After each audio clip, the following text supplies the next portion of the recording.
Attack यूं तो अचानक ही आता है, लेकिन हमारा शरीर लगभग 1 महीना पहले से या कुछ समय पहले से ऐसे कुछ सिम्टम्स देना शुरू कर देता है जिससे हम समझ सके कि हमारे हार्ट को कोई प्रॉब्लम हो रही है। तो आज हम इन्हीं संकेतों पे बात करेंगे ताकि हम अपनी और दूसरों की भी समय रहते मदद कर सकें। तो सबसे पहला संकेत ये है कि आपको बहुत ज्यादा थकान हो रही है बिना किसी फिजिकल वर्क के। ऐसी समस्याएं महिलाओं के साथ आमतौर पर होती हैं और वो इस सिम्टम को बहुत हल्के में ले लेती हैं। हमारे बॉडी का आधा पार्ट यानी कि कोई भी एक तरफ के सारे अंग लगभग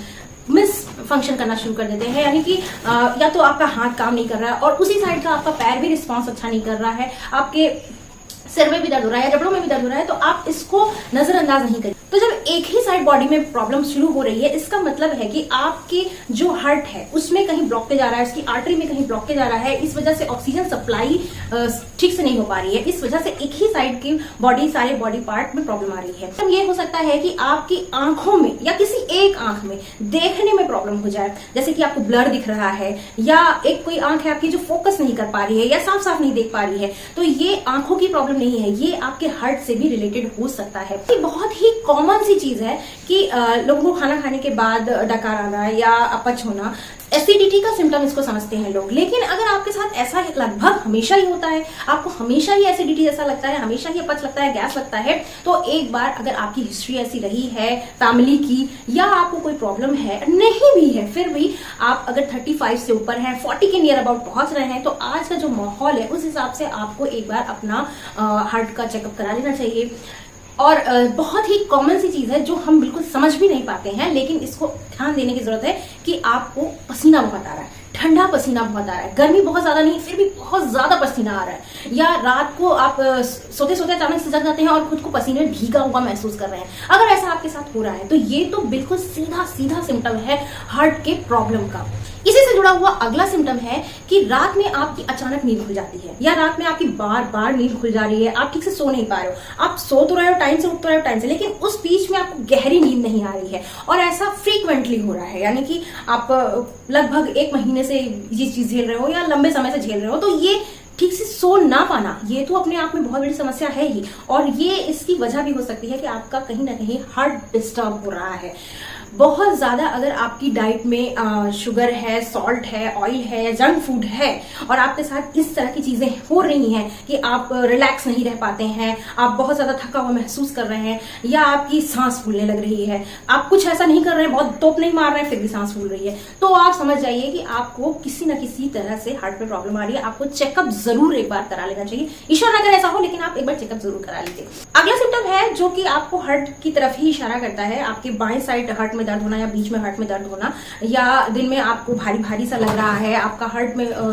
भारी भारी सा लग रहा है, कुछ ऐसा फील हो रहा है, तो ये सीधा सीधा हार्ट से रिलेटेड है। हाँ, लेकिन जब आपके सिर में भी ऐसी कोई प्रॉब्लम आ रही है, जैसे कि आप अचानक से आपको लग रहा है कि बिल्कुल हल्का हल्का महसूस हो रहा है, कुछ देर के लिए सेंस चला जा रहा है या चक्कर सा आ रहा है या धुंधला सा ब्लैंक सा सब कुछ हो जा रहा है, तो ये मत समझिए कि मेरे सिर में कोई प्रॉब्लम आ रही है, मेरी आंख में कोई प्रॉब्लम आ रही है, नहीं, ये कहीं ना कहीं आपके हार्ट को प्रॉब्लम आ रही है, वो आपकी बॉडी आपको सिग्नल दे रही है। और सबसे ज्यादा कंफ्यूजिंग पता है क्या होता है, जब आपके जबड़े में दर्द हो रहा है, गले में दर्द हो रहा है, कंधे में दर्द हो रहा है या पीठ में दर्द हो रहा है, आपके हार्ट में दर्द हो रहा है, सीने में दर्द हो रहा है, तब तो आपको लगेगा कि कुछ शायद इसके आसपास चीजें चल रही हैं, लेकिन जब आपके जबड़े में दर्द हो रहा है तो आपको बिल्कुल शंका नहीं होगी कि आपके हार्ट प्रॉब्लम में आ चुका है, या आपकी गर्दन में दर्द होगा तो भी आपको शंका नहीं होगी। इसलिए कुछ जो ये ऐसे सिम्टम्स हैं कि आपका एक साइड का बॉडी पार्ट का काम ठीक से ना करना, रात में नींद बार बार खुल जाना, अपच होना, गैस होना, कंटिन्यूटी में ऐसा होना कि आपको कभी भी रिलैक्स ही नहीं फील हो रहा, आपका पेट हमेशा गड़बड़ ही रह रहा है, तो ये अलग अलग बॉडी पार्ट है, लेकिन ये सिम्टम्स हैं कि आपके हार्ट में कुछ चल रहा है। सांस फूलेगी तो आदमी को लगेगा लगता है मुझे अस्थमा की कुछ प्रॉब्लम हो रही है, लेकिन नहीं,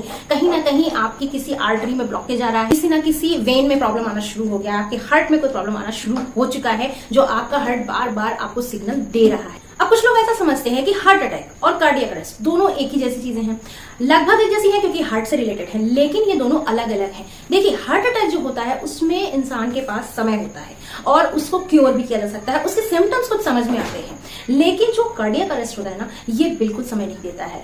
कार्डियक अरेस्ट जो होता है उसमें आप समझिए कि अचानक से लाइट चली जाए आपके घर में, बिल्कुल, तो क्या होगा, सारे अप्लायंसेस बंद, बात खत्म, वैसा ही कुछ होता है। लेकिन हार्ट अटैक ऐसा होता है कि उसमें हार्ट में पेन होना शुरू हुआ, या आपको अपच जैसा शुरू हुआ, आपको दर्द जैसा शुरू हुआ। मैंने बताया कि सिर्फ हार्ट में ही नहीं दर्द होता, कंधे में हो रहा है या पीठ में हो रहा है या सीने में हो रहा है, कहीं ना कहीं, तो आपके पास समय होता है, आप हॉस्पिटल तक जाइए, डॉक्टर तक जाइए, तो ये सारी चीजें। लेकिन जो कार्डियक अरेस्ट होता है ना, इसमें क्या होता है, एकदम से आपका हार्ट फेल हो जाता है, एकदम से काम करना बंद कर देता है, उसकी सप्लाई ही बंद हो जाती है और इंसान बिल्कुल बेहोश हो जाता है और बिल्कुल खत्म। इसलिए जो ये कार्डियक अरेस्ट है या हार्ट अटैक है, दोनों ही बहुत ज्यादा आजकल जानलेवा हो चुके हैं और इसका क्योर बहुत ज्यादा इजी नहीं, लेकिन बहुत ज्यादा टफ भी नहीं है, क्योंकि ये इतने ज्यादा कॉमन इसलिए हो गए हैं क्योंकि आजकल हम अपनी बॉडी को बहुत कम मूव कराते हैं और दिमाग को शांति नहीं रहने देते, जबकि हमें उल्टा करना चाहिए। अगर हम अपनी बॉडी को रोज 30 मिनट वॉक करवाएं या 30 मिनट कोई योगा कर लीजिए, कोई एक्सरसाइज कर लीजिए, जिससे आपका फिजिकल मूवमेंट होता रहे, और ऐसा कोई काम कीजिए जिससे आपका दिमाग शांत हो। काम मतलब कि आप योगा कर सकते हैं, आप ध्यान लगा सकते हैं, आप अपनी हॉबी फॉलो कर सकते हैं, कुछ देर के लिए गार्डन में चले जाइए, आधे घंटे दिन भर में जरूर ऐसा निकालिए जिसमें आप शांति से सिर्फ अपने साथ रहें। और ऐसी चीजें जो आपको परेशान कर रही हैं उसको या तो फिर लिख के निकाल दीजिए दिमाग से, या किसी से कह के निकाल दीजिए, बात करके निकाल दीजिए। कोई लोड लेके मत चलिए इमोशनली, मेंटली, क्योंकि सिर्फ फिजिकल चीजों का ही असर नहीं होता है हार्ट अटैक पे, मेंटल प्रेशर का भी बहुत असर होता है। और जो लोग ओवर एक्सरसाइज करते हैं, ओवर जिम करते हैं, ये सारी चीजें बहुत ज्यादा नुकसान करती हैं, क्योंकि जब आप दिन भर कुछ नहीं कर रहे हैं, बैठे बैठे सिर्फ यहाँ वहां की जंक फूड खा रहे हैं, बैठे बैठे ऑर्डर करके खा रहे हैं, या आप मान लीजिए कुछ बहुत ज्यादा अनहेल्दी नहीं भी खाते हैं, आपका ऑफिस वर्क है, आप दिन भर बैठ के ही काम करते हैं, आपका काम ही बैठने वाला है, तो आप सोचिए जिम ज्वाइन कर लें, क्योंकि मेरा अब भाई दिन भर अगर आप बैठे हो तो जाहिर सी बात है आपकी बॉडी अनफिट होगी ही होगी, और आप उसको सही करने के लिए आप बहुत हेल्थ कॉन्शियस हो, आप सुंदर दिखना चाहते हो, आप जिम ज्वाइन कर लोगे। आप जिम ज्वाइन करने के बाद 1 घंटे जम के मेहनत करते हो और इसे गर्व से बताते हो। अब आप सोचिए दिन भर आप बैठे रहे, आपकी बॉडी रिलैक्स रही, और जिम में जाते ही आप शुरू कर दिए एकदम से, तो क्या होगा, हार्ट बिल्कुल समझ नहीं पाता है कि उसका क्या रिदम होना चाहिए, बॉडी का क्या रिदम होना चाहिए। इसलिए जो एक्टिविटी है वो धीरे धीरे बढ़ाइए। ओवर एक्सरसाइज, ओवर जिम, ये भी बहुत नुकसान करता है, ये बहुत बड़ा रीजन है आजकल कार्डियक अरेस्ट का या हार्ट अटैक का। इसके साथ ही आप हेल्दी फूड लीजिए, वो तो बहुत जरूरी है। सॉल्ट, शुगर या फैटी चीजें जो बाहर की हैं, जंक हैं, इसे अवॉइड करिए, ये बहुत जरूरी है, क्योंकि ये धीमा जहर है। आपने देख ही लिया है कि अब हमारा लाइफ स्पैन 80 से 40 आ चुका है, और हमारे पास कोई ट्रम्प कार्ड नहीं है कि हमें कोई बख्श देगा। अगर आप गलती करेंगे तो आप भी उसी गिनती में शामिल हो जाएंगे। इसलिए आप भी इस चीज को फॉलो कीजिए और सभी तक ये चीजें शेयर कीजिए कि आप क्या सावधानी बरत सकते हैं, आप क्या चीजें ध्यान दे सकते हैं, जिससे कि कार्डियक अरेस्ट या हार्ट अटैक से खुद को और अपने लव वंस से सुरक्षित रख सके।